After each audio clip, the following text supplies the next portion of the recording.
Убрать город от опавшей листвы до 31 декабря. Такую задачу перед коммунальщиками поставил мэр Александр Син. Чистоту и порядок люди в оранжевых жилетах наводят во всех районах. Убирают дворы, парки, скверы и зеленые зоны. Как продвигается работа и куда сотрудники коммунальных предприятий девают подарки осени, узнавала Инна Гогой.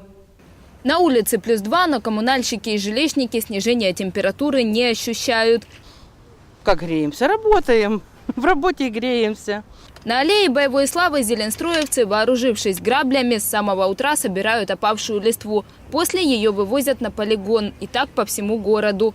По городу ежедневно выходит на уборку листвы 120 человек. А за нами закреплены территории парки, скверы и прилегающие территории. На сегодняшний день, с начала года, мы уже вывезли где-то в порядке 270 тонн листвы. Выгребаем, потому что под слоем листвы пропадает трава.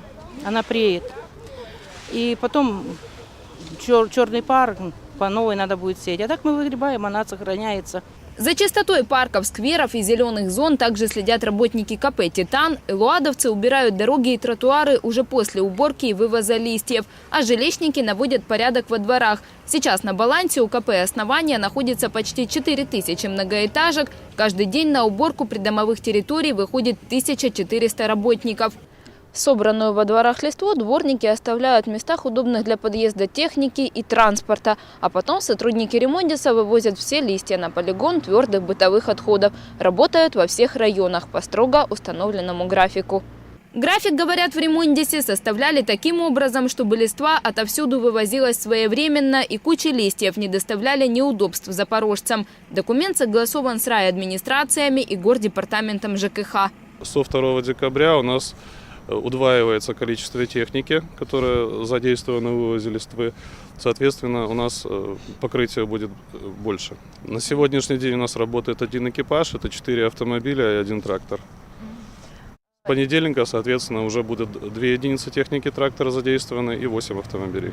Мэром города Запорожья поставлена задача до 31 декабря включительно город должен быть убран от листвы.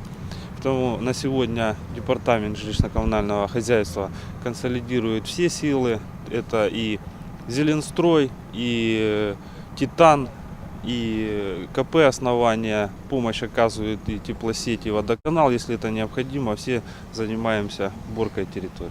Убирать территорию на объектах некоммунальной собственности балансодержатели должны сами. Это правило касается и частного сектора. Собирать листву местные жители могут в специальные пакеты для бытового мусора, которые покупают у квартальных. Но чаще всего люди попросту сжигают листья, нанося тем самым вред экологии и здоровью окружающих.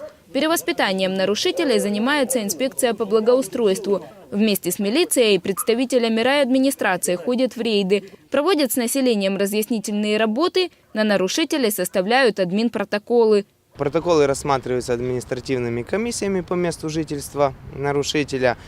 Штраф за сжигание листвы предусмотрен для физических лиц от 340 до 1360 гривен, для должностных лиц и предпринимателей от 850 до 1700 гривен.